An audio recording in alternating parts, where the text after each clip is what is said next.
উদাহরণ দিই, আপনারা দিলেই বুঝতে পারবেন। লাইলি মজনুর কাহিনী আপনারা শুনছেন কিনা, শুনছেন না? শুনছেন তো আপনারা?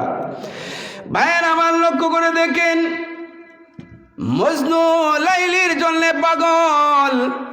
দিনে রাত্রে সব সময় শুধু জপে লাইলি লাইলি লাইলি লাইলি। খাওয়ানোর সময়ও জপে, ঘুমাইবার সময়ও শুধু জপে লাইলি লাইলি লাইলি। মাটির মধ্যে আঙ্গুলে কলম বানাইয়া লেখে, লাইলির নাম লেখে। মানুষ জিজ্ঞাসা করে, মজনুরে তুমি সব সময় শুধু লাইলির নাম জপো, কারণটা কি? মাটিরে কলম বানাইয়া তুমি, আঙ্গুলে কলম বানাইয়া, মাটিরে খাতাম কাগজ বানাইয়া তুমি লাইলির নাম লেখো, এর মধ্যে তুমি কি স্বাদ পাও জানতে চাই?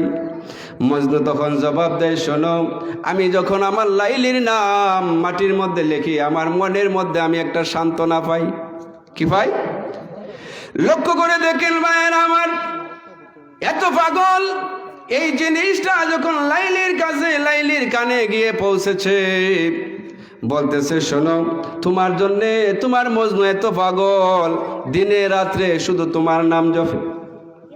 এখন লাইলি কি করছে? বেচারা আমার জন্য এতটা পাগল, তাহলে তো ওই বেচারা যখন আমার জন্য এত কিছু করে, আমিও তো তার জন্য কিছুটা করা প্রয়োজন আছে। ঠিক না বেঠিক বলে? লাইলি কি করছে? ওই মজদুর জন্য প্রতিদিন এক গ্লাস গরম দুধ ফাটায়। কি ফাটায়? এক গ্লাস গরম দুধ ওই মজদুর জন্য ফাটায়। প্রিয় হাজিরিন, আমি উদাহরণটা দিচ্ছি আপনাদেরকে একটা জিনিস বোঝানোর জন্য, একটু লক্ষ্য করে দেখেন। তখন দেখা যায় মজদুর, নকল মজনুর আর অভাব নাই।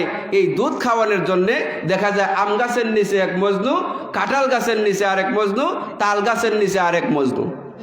এইভাবে দেখা যায় এই মজনুর জন্য দুধ ফাটায় লাইলি, তার প্রতি একটা মহব্বত নিয়ে, ভালোবাসা নিয়ে। তখন দেখা যায় খাঁটি মজনুর কাছে যাওয়ার আগে আগেই নকল মজনুরা রাস্তার মধ্যে খেয়ে ফেলে। ওই জিনিসটা, ওই আওয়াজটা যখন লাইলির কাছে গিয়ে পৌঁছেছে, লাইলি তখন পরীক্ষা করার জন্যে সে একটা চাকু দিয়েছে আর একটা পাত্র দিয়েছে। গিয়ে বলবা, ওই আমার মজনুর কাছে গিয়ে বলবা, তোমার লাইলি অসুস্থ, আজকে তো প্রতিদিনের না দুধ ফাটাইতে পারে নাই। তুমি একটা কাজ করো, তোমার শরীর থেকে এক ফোঁটা রক্ত যদি দাও, তাহলে ওই রক্তের বিনিময়ে তোমার লাইলি ভালো হয়ে যাবে। ভাইয়ের আমার, লক্ষ্য করে দেখুন, ওই মানুষটা যখন আম গাছের নিচে যে মজনু, ওই মজনুর কাছে গিয়ে বলে, হ্যাঁ মজনু, তুমি কি লাইলির আশিক নাকি? বলে, হ্যাঁ, আমি লাইলির প্রতি আশিক। তুমি যদি লাইলির প্রতি এতটাই আশিক হয়ে থাকো, তাহলে আজকে প্রতিদিনের নাই, আজকে তোমার লাইলি অসুস্থ, প্রতিদিনের না, আজকে গরম দুধ ফাটাইতে পারে নাই, আজকে একটা চাকু দিয়েছেন, একটা পাত্র দিয়েছেন, তোমার শরীর থেকে যদি এক ফোঁটা রক্ত দাও, তাহলে এই রক্তের ফোঁটার বিনিময়ে তোমার লাইলি ভালো হয়ে যাবে।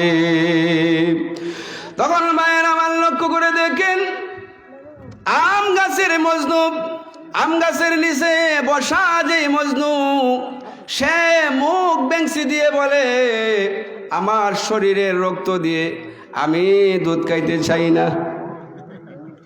কি বলে? এইভাবে আম গাছের নিচে, কাঁঠাল গাছের নিচে যে মজনু, ওই মজনু কে বলে, ভাই আপনি কি লাইলির আশিক নাকি? বলি, হ্যাঁ, আজকে তোমার লাইলি অসুস্থ, দুধ ফাটাইতে পারে নাই, আজকে তোমার কাছে একটা চাকু পাঠাইছে, একটা পাত্র দিয়েছে, তোমার শরীর থেকে যদি এক ফোঁটা রক্ত দাও, ওই রক্তের বিনিময়ে তোমার লাইলি ভালো হয়ে যাবে। সেও মুখ বেঞ্চি দিয়ে বলে যে, আমি আমার শরীর থেকে রক্ত দিব, এটা তো কখনো সম্ভব হতে পারে না, আমি এইভাবে দুধ খাই না, আমার কাছ থেকে চলে যাও। এইভাবে যখন তাল গাছের নিচে আরেক মজনু, ওই মজনুর কাছে গিয়ে বলে, ভাই তুমি কি লাইলির আশিক নাকি? বলে, হ্যাঁ আমি লাইলির আশিক। বলে, আজকে তো তোমার লাইলি অসুস্থ, প্রতিদিনের মতো তোমাকে গরম দুধ ফাটাইতে পারে নাই, আজকে তোমার জন্য একটা পাত্র এবং একটা চাকু ফাটাইছে, তোমার শরীর থেকে যদি এক ফোঁটা রক্ত দাও, তাহলে তোমার লাইলি ভালো হয়ে যাবে। সেও মুখ বেংসি দিয়ে বলে, হ্যাঁ আমি আমার শরীর দিয়ে, শরীরের রক্ত দিয়ে আমি দুধ খাবো, এটা কখনো সম্ভব হতে পারে না, তুমি আমার কাছ থেকে বিদায় হয়ে যাও।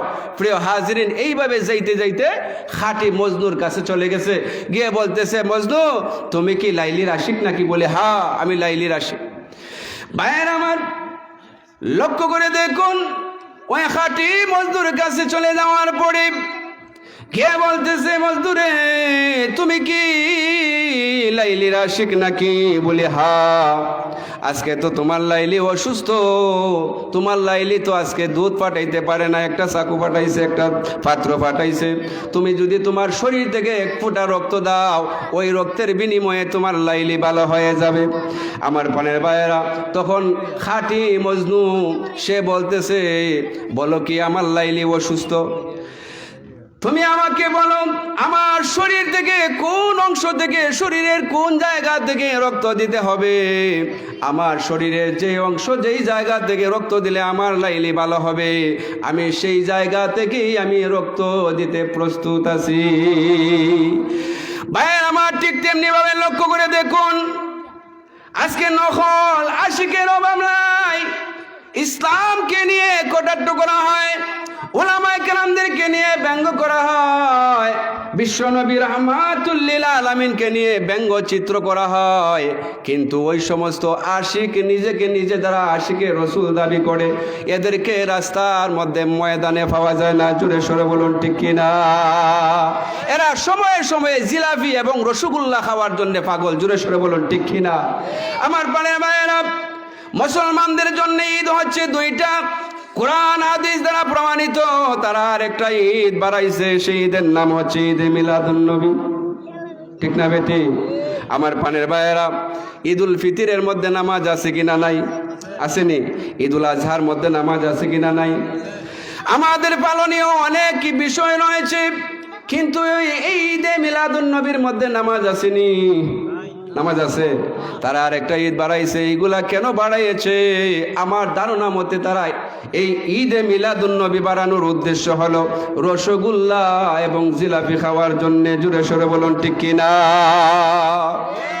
কোরআন হাদিসে যে ঈদে মিলাদুন নবীর কথা নাই, আমরা মন গড়া ভাবে কেন আমরা ঈদে মিলাদুন নবী পালন করব? এই জন্য ভাইয়ের আমার, নবীজি সাল্লাল্লাহু আলাইহি ওয়াসাল্লাম বলছেন, কুল্লু বিদআতিন দালালা ওয়া কুল্লু দালালাতিন ফিন্নার। নবীজি সাল্লাল্লাহু আলাইহি ওয়াসাল্লাম বলছেন,